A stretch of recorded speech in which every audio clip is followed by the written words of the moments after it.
Today, we're talking about every Amethyst card from Ursula's Return. Why are we doing that? We want to know what cards exist in Disney Lorcana. We want to remember and we want to find out all the secrets. We want to talk to you about whether we've played them against or not. This is starting off with Antonio Madrigal, the animal expert. He's got the magical keyword, which popped off in this set particularly. Once upon a time, there was a casita in the mountains with a very special family. That's a good start to the story. We got a toucan Sam right there. We got two like ring-tailed lemurs, a leopard, a hummingbird. Lots of cool stuff in this card, but a pretty vanilla card. If you like vanilla cards, Antonio Magical is here for you.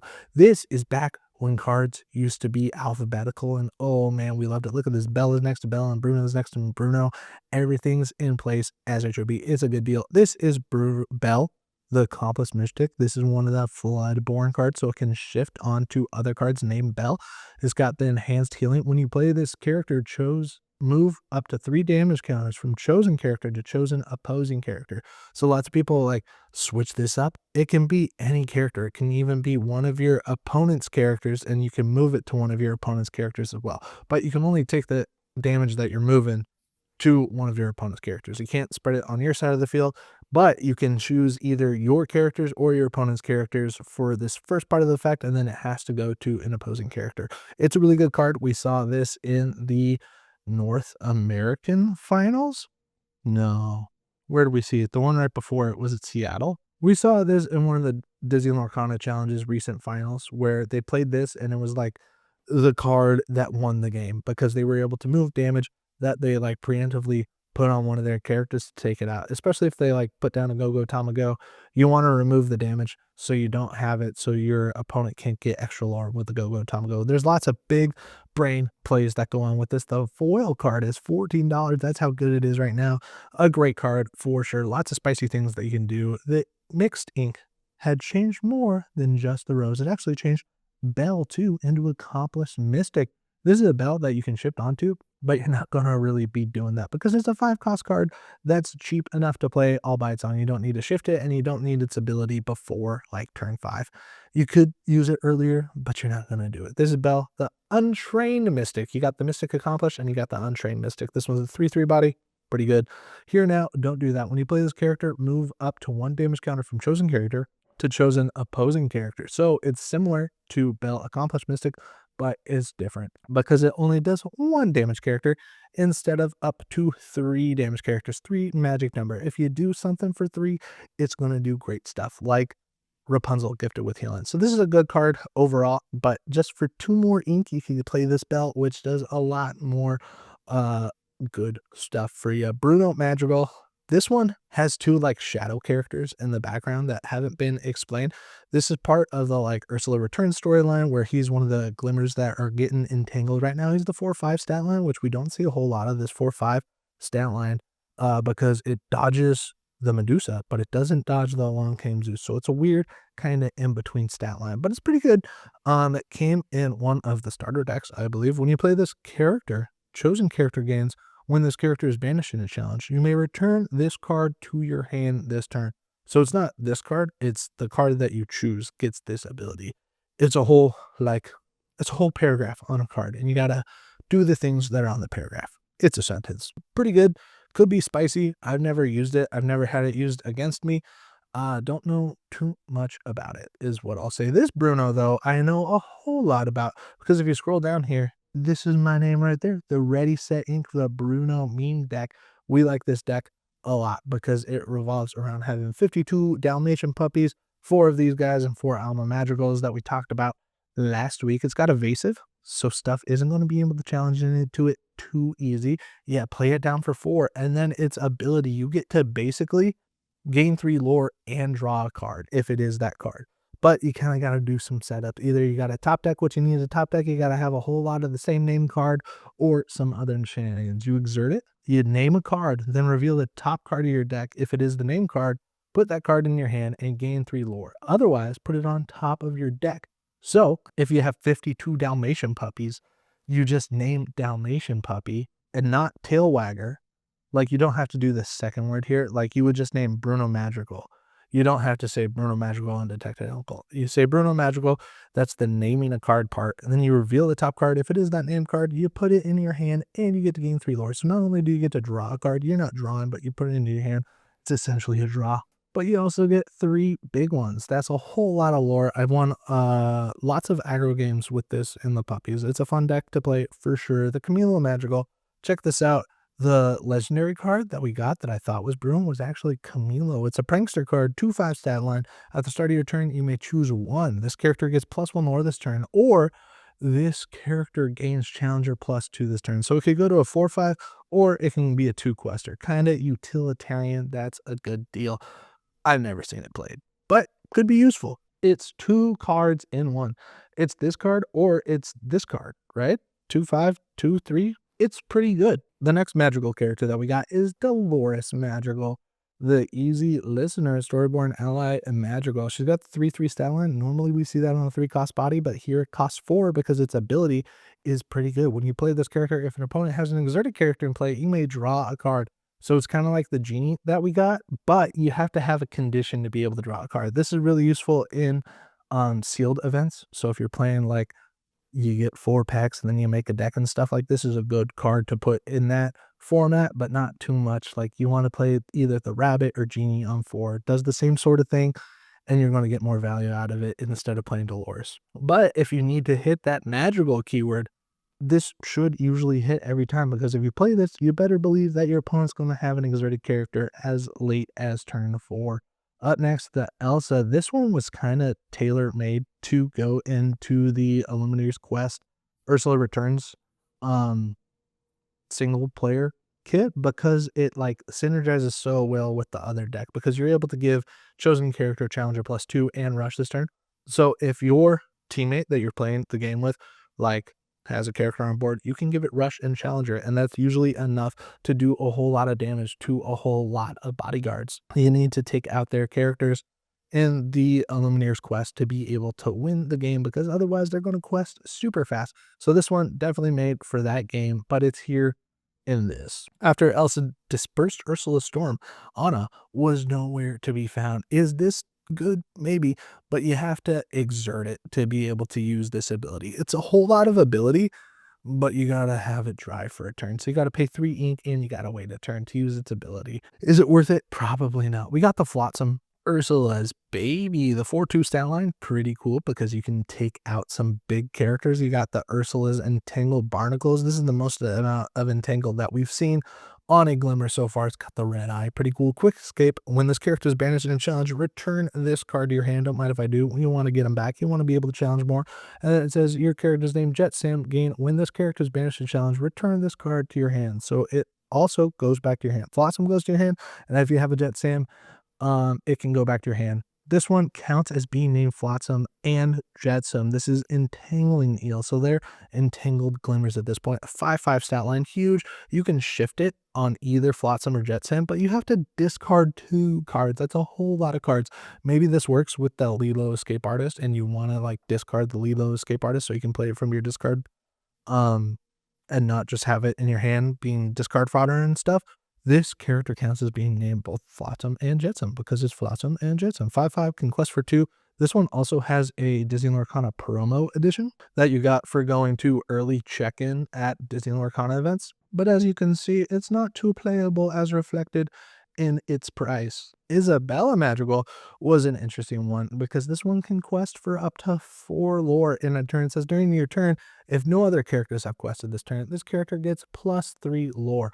So you want to quest this one first, but it says leave it to me. That's going to change everything for you. It says whenever this character quests, your other characters can't quest for the rest of the turn. So it's either you gain 4 lore with questing, or you quest your other characters first, and then you only get to quest for 1 with Isabella. Is it worth it? It's pretty good. It's a good top deck to like bounce back from top decking, but other than that, it's not going to do the stuff. This one, super cool card. I really like the glitter in the background. I'm sure as a foil, it looks really cool. This one is the Jetsam, and this one is also Ursula's baby. It's got the Challenger too, so it can go to a 4/4, and it says your character's name Flotsam, gain Challenger +2. So this Jetsam can buff this Flotsam to make it go to a 6/2 character, and then this one can send it back to your hand It's crazy. This is a 4-4 win challenge, and this is a 6-4 win challenge, and both of them are on the board. And then you can just decide to shift it into this whenever you want, but you have to discard 2 cards. So it's not too likely that you're ever shifting the Flotsam into the Flotsam and Jetsam, because discarding 2 cards, that's a whole lot of ass. This Louisa has Rush. It's a 4-3, and you play it on 4. I use this all the time in Ursula Return sealed events. Anytime I got it in a sealed event, it was going in my deck because 4-3 is a good deal. This one looks like she just picked up a big rock and is throwing it. Don't know what's going on. This rock, no problem. Go get that prophecy, Hermana. So that's probably talking to Mirabelle, trying to go get this prophecy. Don't know what that about, but in Mirabelle's card, she's like, oh, why did Bruno break this prophecy and stuff? It's all connected. This magic broom was the centerpiece of a controversy lately. The foil is only $5. That's pretty good. Magic broom, a luminary keeper. Whenever you play another character, you may banish the card to draw a card. It's that simple. If you play a character, you can banish this character to draw a card. That's the rule. If you play a character with this character in play, banish it, draw a card. It's that good. But you want to make sure that you either used it to like quest. I don't know what else you use it to. You like use it to move to library before you quest, and then you could draw 2 cards if it's at library. It's a good deal for sure, Magic Broom. This one is also a Magic Broom. We lost Magic Broom synergies after Ursula's return. We haven't seen any more Magic Brooms come out. We're hoping that they do put some more Magic Brooms out there. The Magic Broom, Lively Sweeper, clean like no one's watching. The 2-4 stat line, it goes well with the other synergies, but not so well by itself. It's got to go in a broom deck to make sense. We got the Magical Maid Feather Duster, the 2-2 stat line, and it quests for 2. Again, I played this a lot in sealed. Other than that, you don't really see it because other stuff can do better stuff on turn 2. Only having the 2 willpower means that all the steel songs will be able to snipe it, and then it's gone. And then what do you have? You have no lore and you paid 2. Have you ever seen anything so beautiful?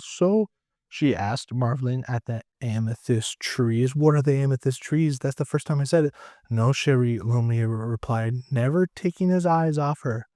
I have not. He didn't even look at the amethyst trees. He just looked at the feather duster. What's going on with that? There's Marshmallow. He's got some crazy claws. This character gets +1 strength for each card in your hand. So it's not your opponent's hand that Sisu likes looking at your opponent's hand and then seeing how much cards they have to gain strength. This one looks at your own hand. So you got to get some card draw to give Marshmallow his synergy. Terrifying Snowman, never seen this card play. Probably won't see any play, even with the enchanted Marshmallow that we have. Mrs. Potts, underrated. Definitely play Mrs. Potts in all your stuff. She's probably going to have a big part in the story of Arcasia's Island. Just my opinion. Mrs. Potts, Enchanted Teapot, the 3-4 stat plan. When you play this character, if you have a character named Lumiere or Cogsworth in play, you may draw a card. It's too bad they didn't include Magical Maid in this little synergy thing. They just like, it's either Cogsworth or Lumiere. That's it. Draw a card. It should say, if you got Bill, if you got Beast. I don't know. Just my opinion. Or Chip. Dude, where's the Chip synergy? I think this would definitely make sense with Chip synergy, but we don't see it there. This is Pepe Madrigal, one of the last Madrigals that we're going to talk about. 1-5 stat line, 1 strength, not the best. When you play this character, you may exert chosen character. That character can't ready at the start of their next turn unless they're at a location. So it just locks them down for 1 turn, and you have to pay 5 to do it, where Elsa's Ice Callus, you can do it on turn 3. It's not the best card. It makes for fun interactions because it comes in the like theme deck, but that's about all I can think about it. This Peter Pan has got some crazy interactions. It's the Peter Pan Shadow Finder. This is a shadow that he's finding earlier in earlier sets. So we got a card called Peter Pan Shadow, and now we have Peter Pan Shadow Finder. It's got Rush, it's got Evasive, and then it's got the Fly of Course ability that says your other characters with Evasive gain Rush. So your Genie Wish Fulfilled could have Rush. Any card with Evasive could have Rush. Your Diablo Devoted Herald is another common Rush card. Any other card with Evasive can gain Rush. Your Maui Sharks, this can make your Maui Shark super good given it Rush. That's what you need to make Maui Shark pop off for sure. This is the Pico de Gallo, as I like to call it. These are definitely the same mountains that, where'd she go? Louisa? Luisa like took this boulder, and Pico is flying over the same thing. That's a little prophecy in the thing, and Luis is like standing over there, be like, "Oh, Mirabelle, you can go over here and find the prophecy and stuff and stuff." He spotted a mysterious glow in the mountains nearby. Could it be the missing piece of the prophecy? It sure is. That's more of a storytelling card than anything else, because you don't really want a vanilla card out there on the field. We got TikTok, the ever-present pursuer. This one's a French vanilla card because it's got a keyword. It's got evasive on it. And that's right, Peter Pan can make TikTok evasive. Ever-present pursuer. This one I made lots of jokes about because it's got this like pink swirls around it. And back in my day, the adults tried to tell you that if you peed in a public pool, it would turn the water around you purple. That's a lie. But it's happening to TikTok here. The 4/7 stat line, absolutely huge, but you have to pay 6 ink for it. Could it work in a Blurple? You betcha. I would love to see this card in a Blurple deck. Is the top deck in Blurple? No, it's in a Madrigal's house. But about 6 decks down, it's in a Blurple deck. I like to see that. TikTok belongs in Blurple. This Ursula, underrated. For sure. It's got Challenger +2. So for 2 cost, you could have a 3/3 body if it's challenging. It's got a whole lot of storytelling elements going on. It's got the other Ursula being like teasing her about having the half Hexwell crown. After her flotsam, I can't rule Lorcana without the Hexwell crown. Just asking flotsam, leaving Jetsam out of the equation. This Ursula wants it bad, and she gets it. She's the one that entangles everybody. And this one, Ursula Deceiver of all, gets cooked. So after she gets the Hexwell crown, you can see in the storytelling that now these 2 eels are fully entangled. She's putting the crown on her head. Shift 5, so you can shift this as early as turn 5. Now I am the ruler. When I'm this character quest, exert chosen character. That's super good.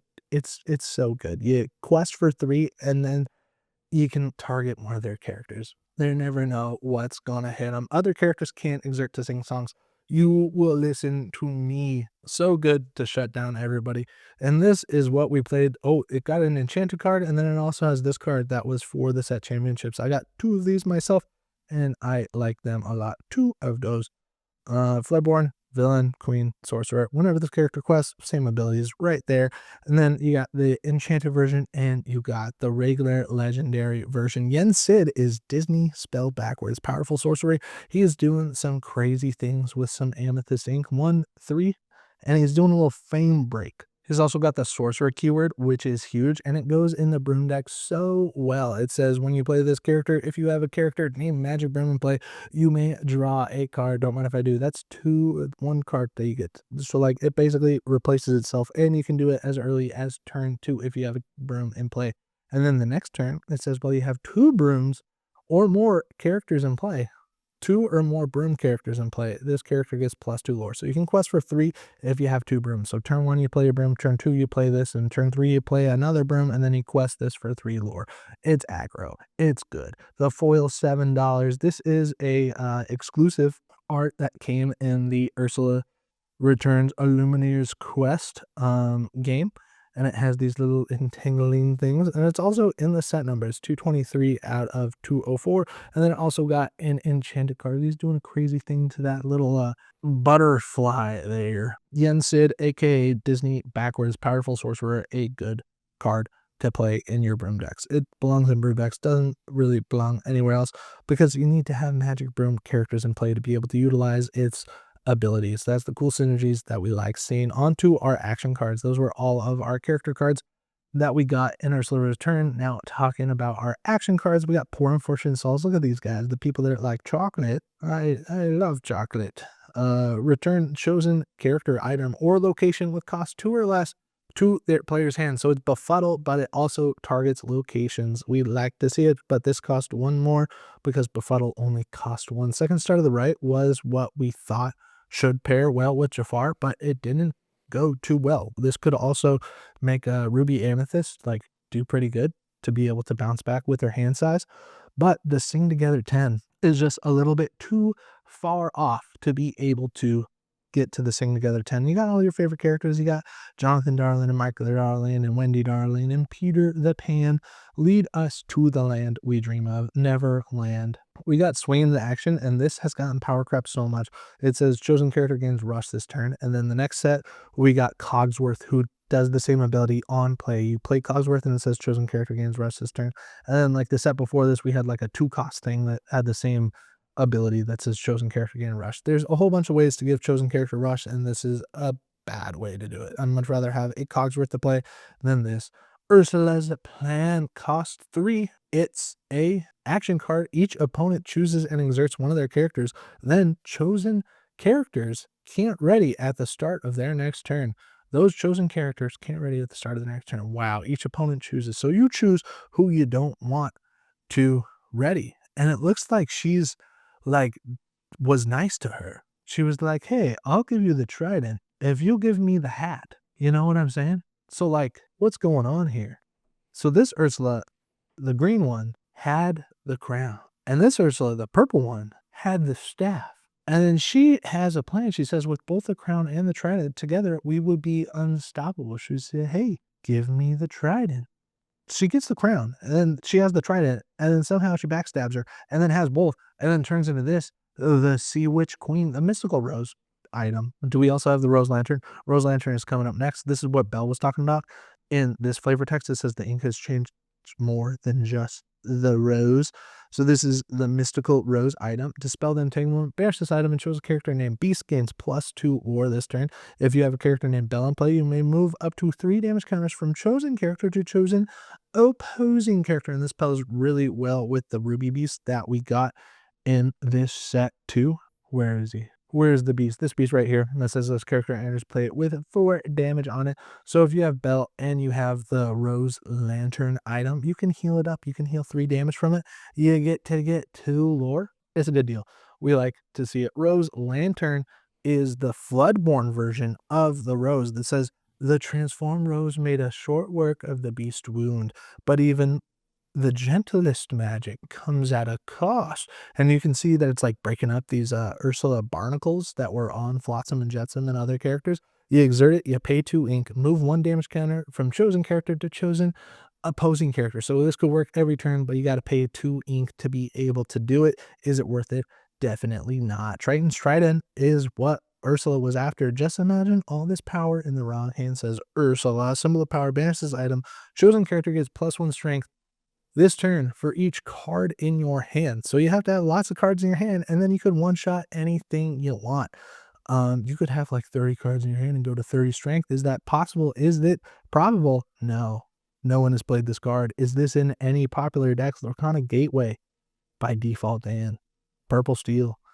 Dragon Bounce by Will. You might check out Dragon Bounce. Can we open it in a new tab? Dragon Bounce looks absolutely crazy. What did Will build here? Oh my goodness. Look at all these 3 ofs and 1 ofs and Madam Mim. How many cards is this deck? It's only 60, but there's so many cards. Finders Keeper, Hypnotic Strength. I don't think I like it, but you could have lots of cards in your hand, and then you could get more power with Triton's Trident. It's too much setup for too little a payoff. Casa Madrigal, the Casita, has a 1 cost to move there and 6 willpower. 6 willpower means that it gets 2-shot by all those 3 cost cards. 3 string cards that are coming down on turn 2 are home at the start of your turn. If you have a character here, gain 1 lore. So you have to move a character there to be able to gain a lore. It's a bad deal. Don't fall for it. It doesn't even have any other ability. It's a bad deal. Ursula's Lair, kind of a good deal. The cost 3 to put it down, cost 2 to move a character there. And if you move Ursula there, she gets another lore. We thought this was at the edge of Lorcana, but it's in the eye of the storm. Whenever the character is banished in a challenge ball here, you may return them to your hand. What cards do you want back? All of them. And you can do that with Ursula's Lair. That's all the cards. And then we got 4 extra cards. We got the Ursula Enchanted. We got the Yen Sid Enchanted. We got the second Start of the Ride. Definitely forgot about this one. The same sort of card art, but in a different perspective. This time they're around the face of it. This one, Peter Pan's like all the way over there. This time, he's here. What a cool Enchanted, for sure. And then the last card is the Yen Sid Alternate Art Edition. Thanks for watching. We put out new videos every day. Please smash the subscribe button, especially if you made it this far. That means that you liked listening to this. So just smash the subscribe button and we'll put out another one of these videos. Bye-bye.